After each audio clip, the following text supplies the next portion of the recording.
नमस्कार. आज मी एक नवीन वेगळी कथा घेऊन आलेली आहे. गैरफायदा. पारोशा, आपण परवा कुठल्या रिसॉर्टला भेटलो होतो रे? ग्लासमधला स्कॉचचा शेवटचा घोट संपवता संपवता रणजितरामांनी होर्मसजीलना विचारले. तसा म्हातारा पारशी भडकला. मरगट्टे के बच्चे, परत जर आपल्याला पारोसा बोललेस ना, तर तू तू माझ्या बायडीचा गाणं ऐकवायला बसलेला हा मी. आणि साला काय पण बोलतोस काय? आपण कधी भेटला होता काय आज तक या क्लबच्या बाहेर? नको रे बाबा, हिटलरच्या कॉन्सन्ट्रेशन कॅम्प परवडला तुझ्या शिरीनच गाणं ऐकण्यापेक्षा. पण असं काय करतोस होर्मस? गेल्या आठवड्यात नाही का भेटलो आपण? गेल्या महिन्यापासून चालत होतं आपलं एक संध्याकाळ या क्लबच्या बाहेर कुठेतरी एन्जॉय करायची म्हणून. साले तुम्ही लोक तर मागे लागला होता ना. काय रे जोशा, तुला तर आठवते नाही का? रणजितराव बुचकळ्यात पडले होते. रणजित, एक तर तुला स्कॉच चढली आहे किंवा तू म्हातारा झालायस. आपले भेटायचे ठरले होते, पण ऐनवेळी सॅम आजारी पडल्यामुळे सगळा बेत तूच कॅन्सल केलास ना. मेजर जोशी रणजितरावांना वेड्यात जमा करायच्या मूडमध्ये होते. यायला खरंच आपण नाही भेटलो? मला हे पुन्हा व्हायला लागलं की काय? साली त्या बापटची ट्रीटमेंट घेतल्यापासून गेल्या कित्येक वर्ष हा त्रास नव्हता झाला यार. रणजितराव शून्यात नजर लावित म्हणाले. तसे सगळ्यांच्या नजरा त्याच्याकडे लागल्या. कसली ट्रीटमेंट आहे रणजित? सॅमने विचारले. अरे, बऱ्याचदा मी बऱ्याच गोष्टी विसरून जातो आणि खूप वेळा अनेकदा घोकलेली एखादी गोष्ट मी प्रत्यक्ष अनुभवलेली नसतानाही ती अनुभवली आहे असे गृहीत धरून बसतो. खूप वर्षापूर्वी मी जेव्हा 332ला पोलीस ठाण्याला सब इन्स्पेक्टर म्हणून होतो, तेव्हा त्या एका नालायकाने माझ्या या समस्येचा पद्धतशीरपणे फायदा घ्यायला प्रयत्न केला. पण सुदैवाने माझ्या पेशाने मानसोपचार तज्ज्ञ असलेले एक मित्र राजेंद्र बापट यांच्या मदतीमुळे मी त्या केसमधून बाहेर पडू शकलो. नंतर बापटनेच मानसोपचार करून त्या आजारातून माझी मुक्तता केली होती. गेली कित्येक वर्ष अजिबात त्रास नव्हता. आता पुन्हा सुरू झाला की काय? साला बापटला फोन करायला पाहिजे आजच. रणजितराव थोडेसे चिंतित झाल्यासारखे वाटले. यार रंजीत, वो किस्सा तो सुनाओ. ऐसा क्या हुआ था? सॅमने विचारले तसे रणजितरावांच्या चेहऱ्यावर एक मिश्किल हास्य आले. सॉलिड किस्सा आहे तो जोशा.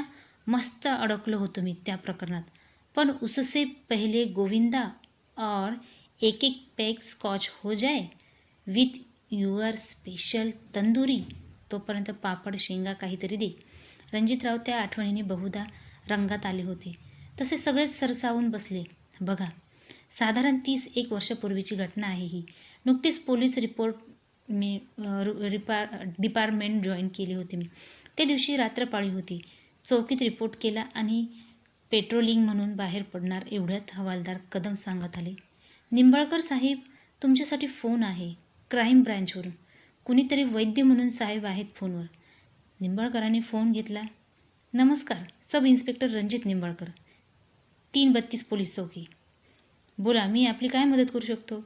निंबाळकर साहेब, मी इन्स्पेक्टर अजिंक्य वैद्य बोलतोय. तुम्ही आता वेताळ चौकी पोलीस स्टेशनला येऊ शकता का? एक इमर्जन्सी आहे. आवाजात विनवती वजा रजब होती. ते येऊ शकतात का? मध्ये याच असा गर्भित भाव दडलेला होता.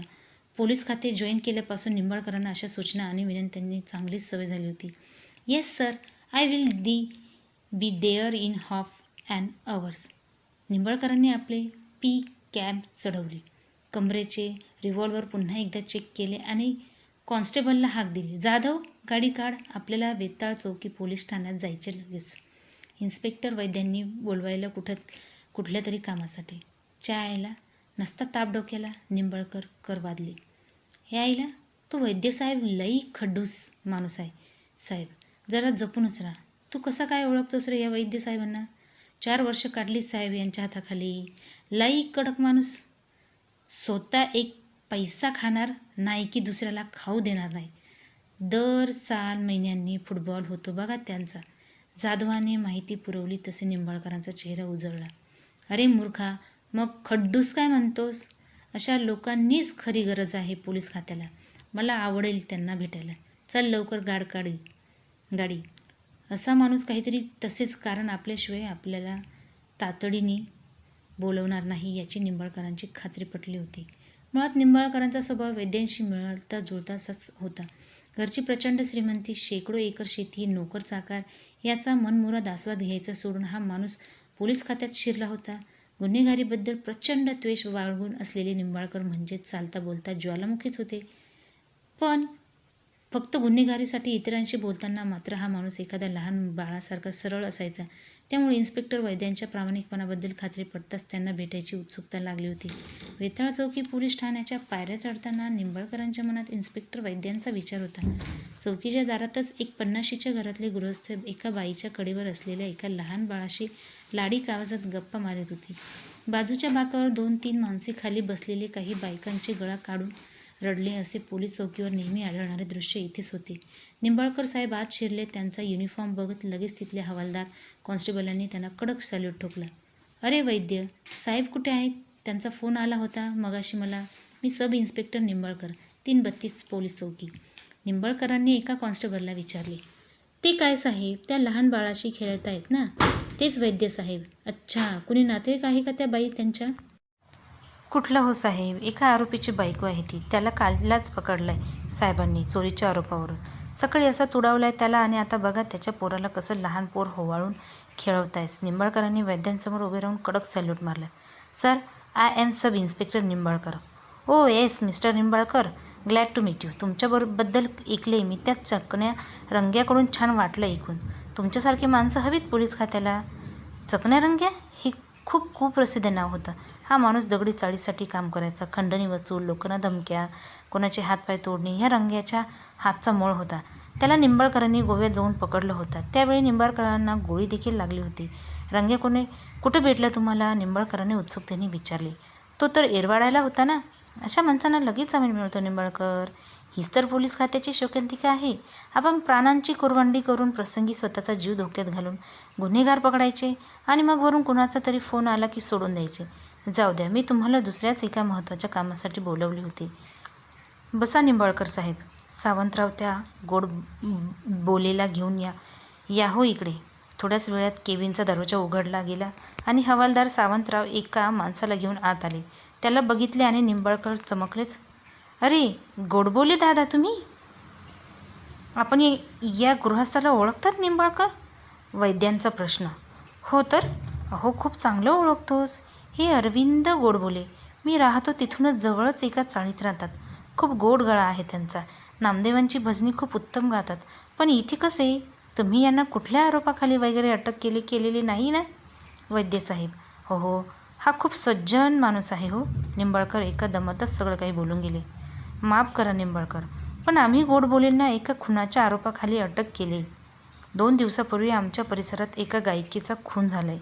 त्या आरोपाखाली आम्ही गोडबोलेला अटक केली. पण वैद्यसाहेब. 1 मिनिट निंबाळकर, माझं पूर्ण सांगून झालेलं नाही अजून. गोडबोलेंनी खुनाची स्वीकृती दिली. काय? निंबाळकर उडालेच. त्यांनी अविश्वासाने गोडबोलेंकडे पाहिले. त्यांच्याशी नजर मिळाली आणि गोडबोलेंनी आपली नजर झुकवली. गोडबोले? अहो काय ऐकलंत हे? आणि कशासाठी? अहो मागच्या आठवड्यात तर आपण भेटलो होतो नाना चौकात. तुम्ही विचारलं की पुढच्या गुरुवारी संध्याकाळी माझ्याबरोबर येणार का म्हणून. अच्छा, म्हणजे तीच ही गायिका तर. 1 मिनिट निंबाळकर, ती ही गायिका? म्हणजे तुम्ही त्या गायिकेला ओळखतात? इथे वैद्य. हो तर. परवा दिवशी आम्ही तिचं गाणं ऐकायला जमलो होतो. प्लीज गैरसमज नको वैद्यसाहेब. त्या बाई चांगल्या गायिका आहेत. थोड्या वयस्कर आहेत, पण गाणं खूप सुरेख गातात. आता गोडबोले चमत्कृत झाल्यासारखे बघायला लागले निंबाळकरांकडे. निंबाळकर साहेब, असं काय करतायत? आपण कुठे भेटलो त्या बाईंना? तुम्ही कधी ऐकलात तिचा आवाज? 1 मिनिट गोडबोले, तुम्हाला विचारायला त्या प्रश्नाचं फक्त उत्तर द्या. निंबाळकर, तुम्ही कधी भेटलात त्या बाईंना? वैद्यांनी संशयित स्वरात विचारलं. हो, कालच्या गुरुवारी आम्ही तिचं गाणं ऐकायला आणि तिच्या गोड गळ्याबद्दल तिचं अभिनंदन केलं. 5,000 रुपये बिदागिनी देखील दिली. 3 जण हजर होतो आम्ही या कार्यक्रमाला. काहीतरी काय बोलतायत निंबाळकर साहेब? अहो त्या बाईच्या गाण्याला तुम्ही कुठे होतात? आणि 3 जण कुठले? 2 जण होतो आम्ही फक्त. तुम्ही कुठे होतात? मी आणि अभ्यंकर. आम्ही दोघे तर होतो फक्त. काय बोलतायत गोडबोले? असं कसं? रमेशला विचारा ना तुम्ही. तो पण होता ना या कार्यक्रमाला. आणि अभ्यंकर कुठे होता तेव्हा? निंबाळकर उत्तेजित स्वरात म्हणाले. कोण रमेश? एकाच वेळी गोडबोले आणि वैद्य दोघांनीही एकच प्रश्न विचारला तसे निंबाळकर चमकले. निंबाळकर, तुमच्या माहितीसाठी म्हणून सांगतो, आजूबाजूच्या लोकांच्या सांगण्यावरून त्या दिवशी बाईच्या गाण्याला फक्त 2 माणसे आली होती. त्याच दिवशी मैफिल संपल्यावर त्या बाईचा खून झाला. त्या दोघांपैकी एक जण हा गोडबोली होता, दुसरा कोण ते आम्हाला आत्तापर्यंत माहीत नव्हते. आज सकाळी मला एक फोन आला आणि त्या अनामिक फोनकर्त्याने मला सांगितले की तो दुसरा माणूस म्हणजे तुम्ही होता. पण गंमत म्हणजे खुनाचा आरोप स्वीकारणारे गोडबोले त्या दिवशी तुम्ही त्यांच्याबरोबर होता हे मात्र मान्य करायला तयार नाहीत.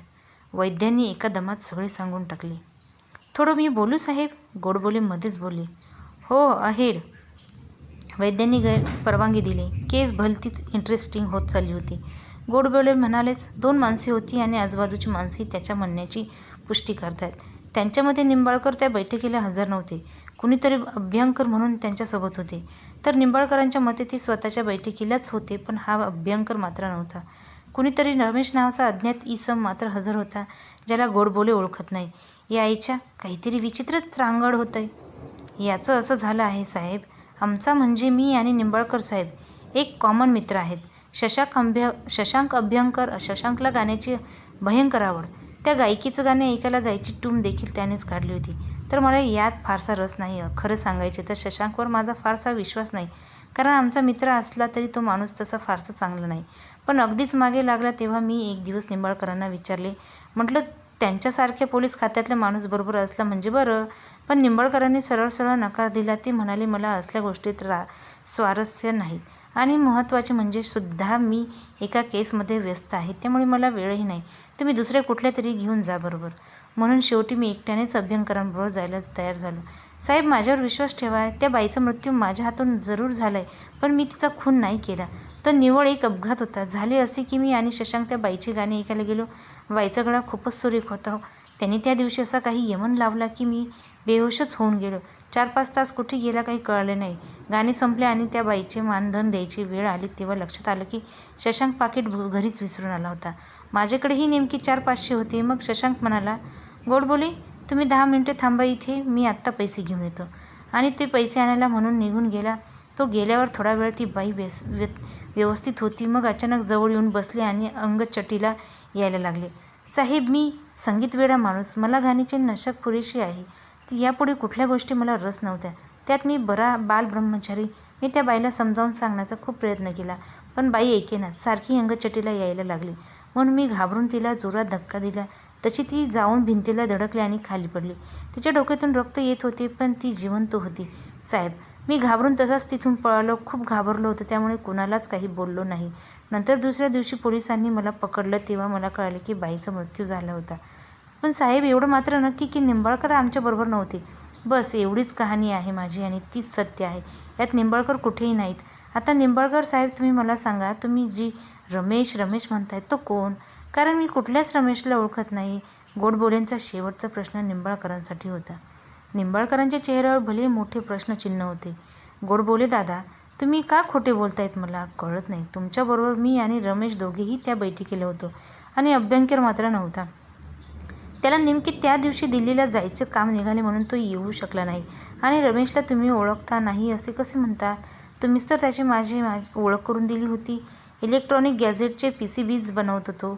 मेकर्स टॉवर्समध्ये ऑफिस आहे त्याचे. मी तुम्हाला सांगतो वैद्यसाहेब, काय झाले ते त्या दिवशी दादांनी मला गाण्याबद्दल विचारले आणि मी नकार दिला, कारण खरोखरच मी एका केसमध्ये व्यस्त होतो आणि मला गाण्यातलं खरंच काही कळत नाही. कानातलं चांगलं वाटलं ते गाणं एवढंच माझे क्षेत्रातले ज्ञान. पण नंतर राहून राहून मला वाटायला लागलं की आपण गोडबोले दादांना नाही म्हणायला नको होतं, कारण त्यांनी एवढ्या विश्वासाने माझ्यासोबत मागितली. पण दुसरा पर्याय नव्हता. मी खूपच व्यस्त होतो. पण मनाला ती खुटफुट लागून राहिली होती. त्यातच मला रमेश भेटला. आधी तर मी त्याला ओळखलेच नाही, पण नंतर त्यानेच परेडच्या वेळी झालेल्या ओळखीचं आठवण करून दिली तेव्हा माझ्या लक्षात आले की तो खूपच आग्रह करायला लागला. निंबाळकर साहेब, गोडबोले दादांचं गाण्याचं वेळ तुम्हाला माहीतच आहे. पण एकटे त्या अभ्यंकरांसाहेबांबरोबर जायची त्यांची तयारी नव्हती, म्हणून तुम्हाला विचारले त्यांनी. तुम्ही नको म्हणालात म्हणून खूप वाईट वाटलं. त्यांना थोडा वेळ काढा ना साहेब. तासभर थांबून निघून आलात तरी चालेल. एवढंच त्यांना बरं वाटेल. त्यानंतर रमेश 2 वेळा भेटला मला. प्रत्येक वेळी त्याचा आग्रह वाढतच होता. शेवटी मी गोडबोले दादांसाठी म्हणून जायचं कबूल केलं. संध्याकाळी 6 वाजता आम्ही तिथे गेलो. तुम्ही गोडबोलेंना कळवले होते की तुम्ही येतायत म्हणून? मध्येच इन्स्पेक्टर वैद्यसाहेबांनी शंका विचारली. नाही ना. रमेश म्हणाले की मी काहीतरी करून गोडबोले दादांना अभ्यंकरांसाहेबांसोबत घेऊन येतो. आत्ताच त्यांना सांगायला नको तुम्हीही येत आहेत म्हणून. तुम्हाला अचानक तिथे बघितल्यावर त्यांना आश्चर्याचा धक्का बसेल. मी बरं म्हटले. त्यानंतर 4-5 वेळा रमेशचा फोन आला. पहिल्यांदा काहीतरी वेळ बदलली म्हणून, मग एकदा सहज आठवण करून द्यायला म्हणून, मग एकदा मी तुम्हाला घ्यायला येतो हे सांगायला म्हणून, शेवटी शशांकला ऐनवेळी दिल्लीला जायचे असल्याने त्याला यायला जमणार नाही आणि आपण तिथेच जाणार आहोत हे सांगायचं म्हणून. पण शेवटी आम्ही गेलो आणि रमेश मला घेऊन त्या बाईच्या घरी सोडून आला आणि मग जाऊन गोडबोले दादांना घेऊन आला. आम्हाला वाटल्याप्रमाणेच गोडबोले दादांना आश्चर्याचा धक्का बसला मला तिथे पाहून. मग ठरल्याप्रमाणे मी अर्धा-पाऊण तास तिथे बसून निघून आलो. त्यानंतर तिथे काही घडले असेल तर मला त्याची कल्पना नाही. इन्स्पेक्टर वैद्यांनी गोडबोल्यांकडे पाहिले. ते डोके धरून बसले होते. त्यांनी एक मान वर करून अविश्वासाने निंबाळकरांकडे पाहिले आणि वैद्यांकडे वळून म्हणाले, साहेब, निंबाळकर मला धाकट्या भावासारखे आहेत. मी असा रडाफटिंग माणूस, सगळं आयुष्य एकट्याने गेलेला. या माणसाने जीव लावला. पण आज निंबाळकर खोटे का बोलतायत मला कळत नाही. त्या दिवशी मी आणि शशांक दोघेच होतो आणि नंतर काय झालं ते मी तुम्हाला सांगितलं आहे. मी ह्यात मृत्यूला कारणीभूत झालेलो असलो तरी हा खून मी जाणून बुजून केलेला नाही, तर तो एक दुर्दैवी अपघात आहे. ओके, आपण एक काम करूया. आपण आता थेट अभ्यंकरांच्या घरी धाड मारूया. निंबाळकर, तुम्ही मला चला माझ्यासोबत. 3144 गोडबोलेंना सेलमध्ये घेऊन जा. गोडबोले, आम्ही परत आल्यावर बोलू. त्या रमेशबद्दलही तेव्हाच बोलू. साहेब, मी अजूनही सांगतो, मी कुठल्याही रमेशला ओळखत नाही. त्याची निंबाळकरांसोबत मी ओळख करून दिलेली नाही. ठीक आहे, आपण बोलू नंतर. निंबाळकर, एक करा, आपण अभ्यंकरांच्या घरी भेट देऊन परत आलो की तुम्ही आमच्या स्केच आर्टिस्टला भेटा. त्याला तुमच्या या रमेशबद्दल तुम्हाला आठवते ती सर्व माहिती देऊन त्याचे एक स्केच तयार करून घेऊ. तुम्हाला या रमेशबद्दल असेल ती सर्व बारीकसारीक माहिती इथून ठेवा. तो दिसतो कसा, बोलतो कसा, चालतो कसा, चेहऱ्याची ठेवण, त्याच्या काही सवयी, लकवी तुम्हाला आठवत असतील तर त्याचा पत्ता, फोन नंबर, सर्व माहिती द्या. हा रमेश खूप महत्त्वाचा वाटतं मला. गोडबोलींनी ते स्केच ओळखले तर ठीकच, नाही तर ते आपण नॅरिमन पॉईंटच्या परिसरात दाखवून रमेशचा ट्रेस काढण्याचा प्रयत्न करू. Is that clear?